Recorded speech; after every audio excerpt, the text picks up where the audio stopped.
Vous avez 48 heures maximum pour sortir la totalité de vos liquidités des marchés financiers avant qu'une série d'événements convergents ne déclenche le plus grand gel d'actifs de l'histoire européenne moderne. Et je ne parle pas d'une prédiction alarmiste, mais d'une séquence d'actions déjà en cours d'exécution dans les salles de trading institutionnelles et les bureaux des régulateurs financiers.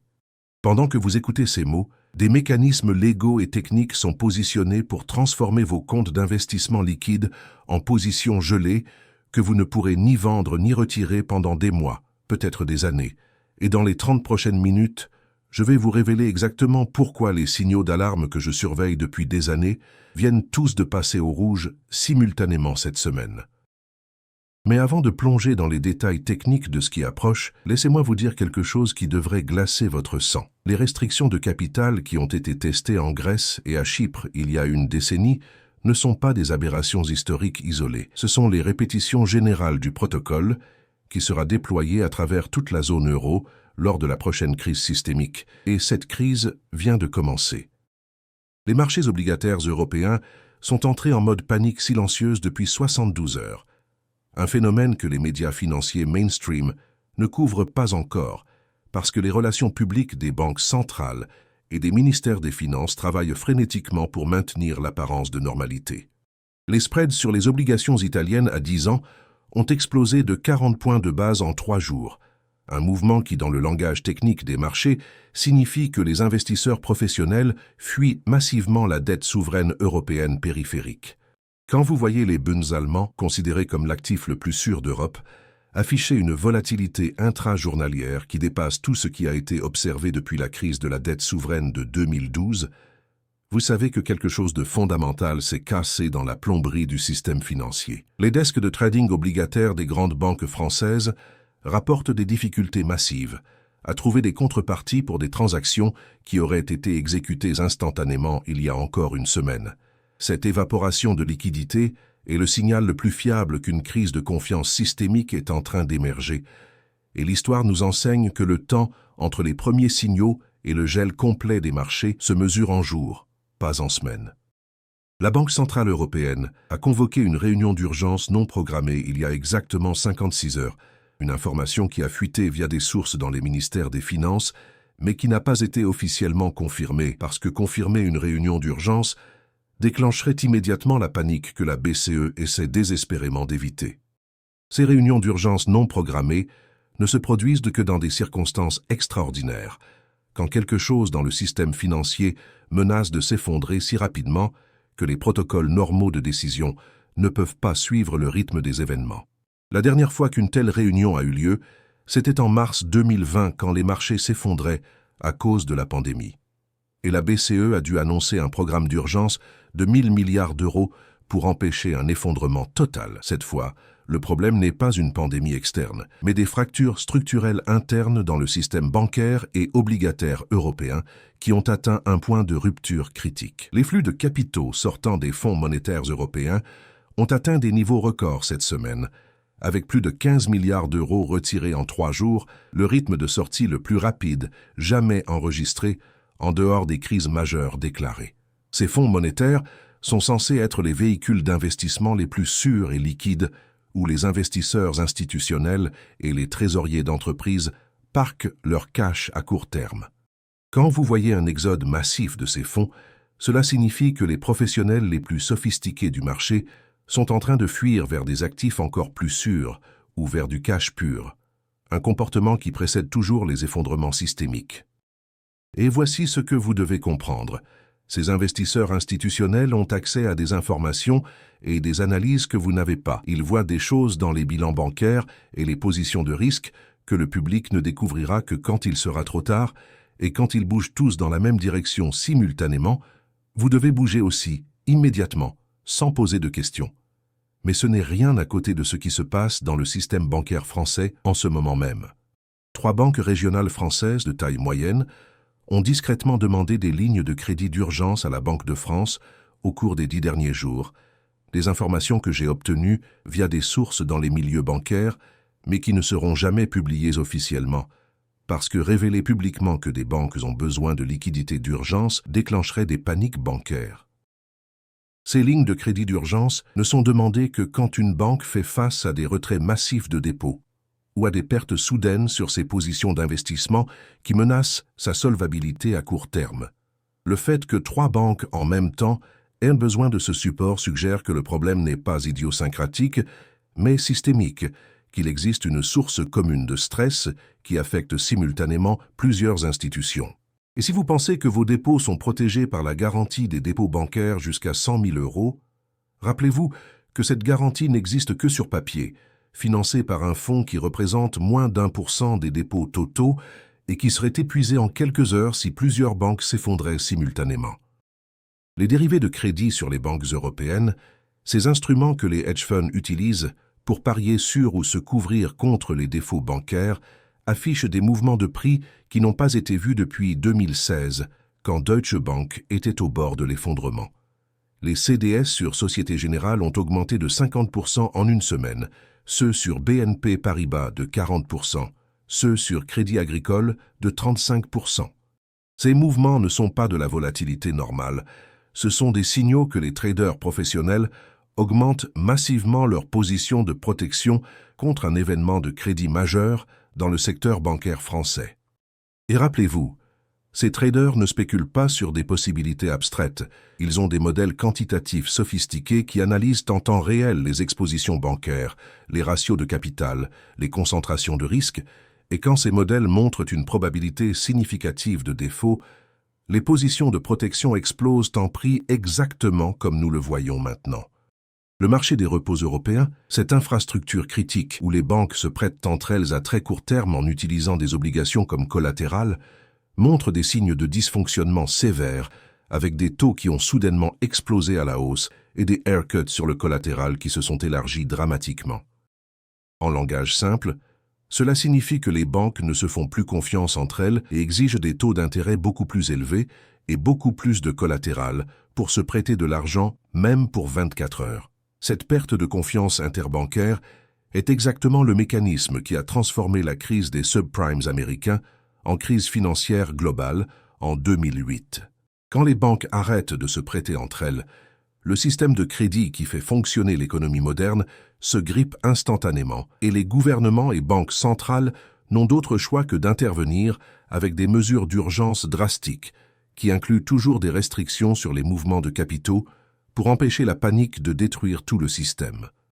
Et maintenant, laissez-moi vous révéler quelque chose que très peu de gens en dehors des cercles réglementaires savent. Les protocoles de gel d'actifs et de restriction de capital qui seront déployés lors de la prochaine crise ont déjà été codifiés dans la législation européenne et française, attendant simplement d'être activés par décret exécutif sans besoin d'approbation parlementaire. La directive européenne sur le redressement et la résolution des banques, connue sous l'acronyme BRRD, donne aux autorités le pouvoir de geler les comptes, de convertir les dépôts en capital bancaire, de suspendre les retraits et d'imposer des haircuts sur les créanciers, incluant les déposants ordinaires. Ces pouvoirs ont été utilisés à Chypre en 2013 quand des milliards d'euros de dépôts ont été confisqués du jour au lendemain, et ils peuvent être réactivés dans n'importe quel pays européen dès que les autorités décident qu'une banque ou le système bancaire est en danger. Vous pensez peut-être que cela n'arrivera jamais en France, mais les Chypriotes pensaient exactement la même chose jusqu'au matin où ils se sont réveillés pour découvrir que leur compte bancaire avait été vidé de 40% de leur valeur.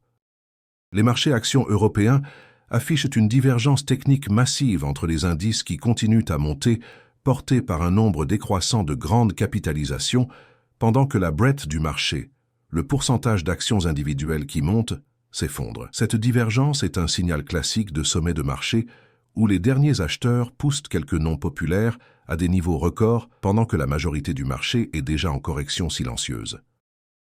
Le CAC 40 tient à peine au-dessus de ces niveaux de support critiques uniquement grâce à 3 ou 4 méga-caps, pendant que plus de 60% des entreprises de l'indice sont déjà en baisse de 15 à 20% depuis leur sommet. Quand ces quelques piliers céderont, et ils céderont très bientôt parce qu'ils ne peuvent pas défier la gravité indéfiniment, l'indice entier s'effondrera de 20 à 30% en quelques sessions, déclenchant les circuits breakers automatiques qui suspendront le trading et piégeront tous ceux qui n'auront pas eu la prévoyance de sortir avant. Le volume d'ordres de vente institutionnels qui s'accumulent dans les dark pools et les systèmes de trading alternatifs, a atteint des niveaux qui suggèrent qu'une distribution massive coordonnée est en cours. Les dark pools sont ces venues de trading où les institutionnels peuvent exécuter des ordres énormes sans révéler leurs intentions au marché public. Et les données de volume dans ces systèmes sont un indicateur avancé de ce que les smart monnaies préparent. Quand vous voyez le volume des dark pools exploser, pendant que les indices continuent de monter sur les bourses publiques, cela signifie que les institutionnels vendent discrètement leurs positions aux investisseurs retail qui continuent d'acheter aveuglément. Cette distribution silencieuse peut durer des semaines jusqu'à ce que les vendeurs aient liquidé suffisamment de leurs positions.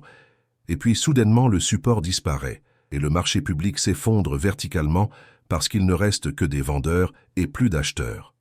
Mais attendez, parce que la dimension la plus terrifiante de cette situation concerne le système des fonds de pension et d'assurance-vie français qui gèrent des trillions d'euros d'épargne retraite pour des millions de Français.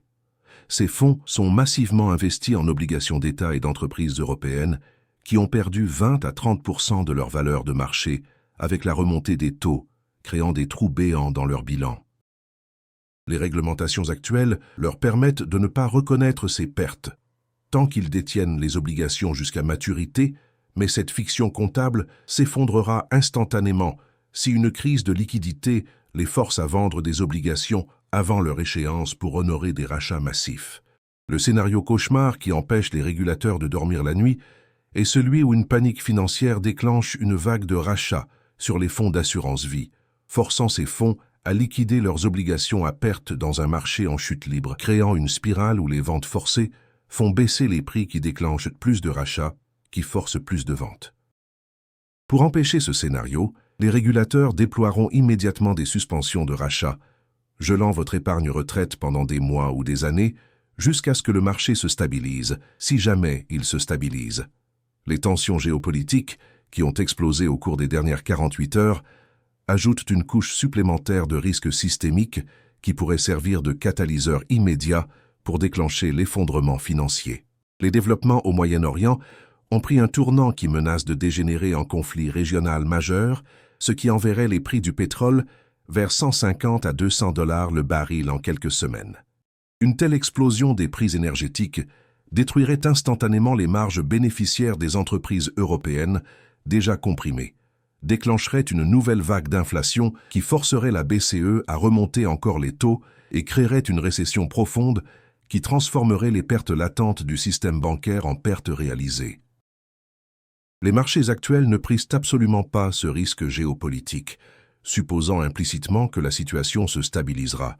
Mais l'histoire nous enseigne que les escalades géopolitiques suivent leur propre dynamique qui échappe rapidement au contrôle des acteurs rationnels. La structure même des ETF et fonds indiciels, dans lesquels des millions d'Européens ont placé leur épargne, garantit qu'ils amplifieront catastrophiquement la prochaine correction.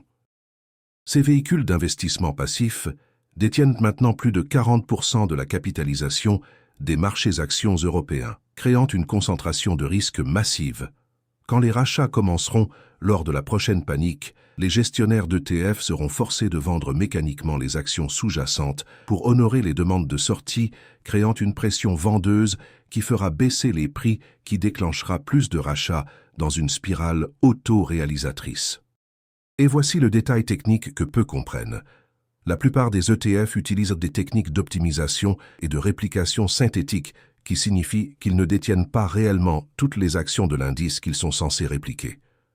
Quand le stress de liquidité arrive, ces constructions synthétiques s'effondreront et les investisseurs découvriront que la liquidité promise n'existe pas, que vendre leur part d'ETF ne sera possible qu'avec des décotes massives par rapport à la valeur nette d'inventaire. Les algorithmes de trading haute fréquence qui dominent maintenant les marchés sont programmés pour se retirer instantanément quand la volatilité dépasse certains seuils, éliminant toute la liquidité artificielle qu'ils fournissent en temps normal. Ces algos représentent plus de 60% du volume de trading sur les bourses européennes, créant l'illusion d'un marché profond et liquide. Mais cette liquidité est conditionnelle et disparaît exactement au moment où vous en avez le plus besoin. Lors du prochain flash crash, qui pourrait se produire littéralement à tout moment maintenant que tous les facteurs de stress sont alignés, ces algorithmes s'éteindront simultanément et le marché entrera en chute libre avec des gaps de prix de 5 ou 10% entre les transactions parce qu'il n'y aura plus de market makers prêts à prendre l'autre côté des ordres de vente. Et maintenant, permettez-moi de vous expliquer pourquoi le timing de cette crise est particulièrement dangereux. Nous entrons dans la période de fin d'année où la liquidité des marchés diminue naturellement parce que les traders institutionnels partent en vacances et les volumes baissent. Historiquement, les crises qui émergent pendant ces périodes de faible liquidité sont les plus violentes et les plus difficiles à contrôler parce qu'il n'y a pas assez de participants actifs pour absorber les déséquilibres d'offres et de demande. La crise asiatique de 1997 s'est déclenchée en juillet pendant les vacances d'été. Le krach de 1987 s'est produit en octobre pendant une période traditionnellement calme. Les marchés actuels sont tellement tendus qu'il suffirait d'un seul catalyseur, une faillite bancaire inattendue, une annonce surprise d'un gouvernement, un événement géopolitique majeur pour déclencher une cascade qui deviendrait incontrôlable avant que les autorités puissent réagir efficacement. Le shadow banking européen, ce système parallèle de fonds d'investissement, de véhicules de titrisation et d'intermédiaires financiers non bancaires qui échappent largement à la régulation, représente maintenant plus de 15 trillions d'euros d'actifs, une taille comparable au système bancaire régulé. Ce système shadow est interconnecté avec les banques traditionnelles par des milliers de liens contractuels et de garanties croisées, créant un réseau de contagion où l'effondrement d'une partie peut rapidement se propager à l'ensemble. Les régulateurs admettent en privé qu'ils n'ont pas une cartographie complète de ces interconnexions et ne savent pas où se cachent les risques systémiques majeurs. Quand la prochaine crise frappera, des défaillances émergeront de coins du système financier que personne ne surveillait, exactement comme AIG, une compagnie d'assurance que peu considéraient comme systémiquement importante, a failli détruire le système financier global en 2008. Les stress tests que la BCE conduit annuellement sur les banques européennes sont des exercices de relations publiques qui testent des scénarios tellement optimistes qu'ils ne capturent aucun des risques réels qui menacent le système. Ces tests supposent que les prix des actifs ne baisseront que modérément, que les taux d'intérêt resteront gérables, que la croissance économique ralentira mais ne s'effondrera pas. Mais les vraies crises ne suivent jamais ces scénarios bien élevés. Elles émergent de combinaisons de chocs multiples qui se renforcent mutuellement de manière que les modèles ne peuvent pas capturer. Une crise réelle verrait les prix des actifs s'effondrer de 40 à 50%, les taux sur les obligations périphériques exploser de plusieurs centaines de points de base et une récession profonde qui ferait exploser les défauts sur les prêts d'entreprise et hypothécaires. Aucune banque européenne ne survivrait à un tel scénario sans intervention gouvernementale massive. Et les gouvernements n'ont plus les ressources fiscales pour sauver tout le système comme ils l'ont fait en 2008. La dette publique française a atteint des niveaux qui rendent toute crise financière potentiellement catastrophique pour la solvabilité même de l'État. Avec une dette dépassant 3 000 milliards d'euros et un déficit annuel qui dépasse les 5% du PIB, la France dépend de la confiance continue des marchés obligataires pour refinancer sa dette. Si cette confiance s'effrite lors d'une crise, les taux sur les obligations françaises exploseraient, rendant le service de la dette insoutenable et forçant des mesures d'austérité drastiques ou pire, une restructuration de la dette qui inclurait probablement un haircut sur les détenteurs d'obligations, incluant les fonds de pension et les assureurs qui détiennent des centaines de milliards d'obligations françaises.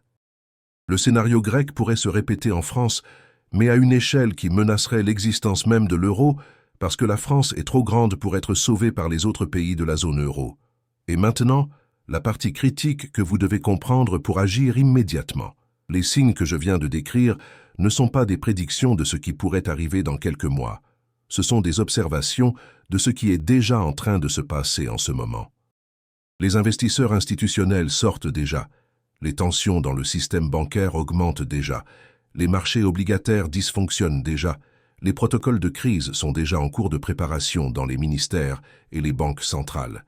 Vous avez une fenêtre de 48 à 72 heures maximum avant que la situation ne devienne publiquement évidente et que les options de sortie ne se ferment. Une fois que les médias commenceront à couvrir la crise, une fois que les files d'attente apparaîtront devant les banques, une fois que les gouvernements annonceront des mesures d'urgence, il sera trop tard pour bouger. Les retraits seront limités, les transactions suspendues, les comptes gelés.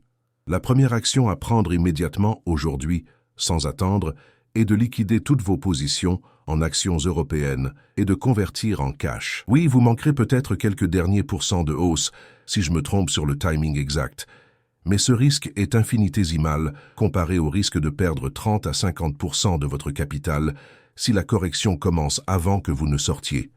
Vendez tout, les actions individuelles, les fonds, les ETF, tout ce qui est exposé aux marchés actions européens. Ne gardez rien en pensant que peut-être ça va tenir, parce que lors d'un effondrement systémique, tout s'effondre ensemble.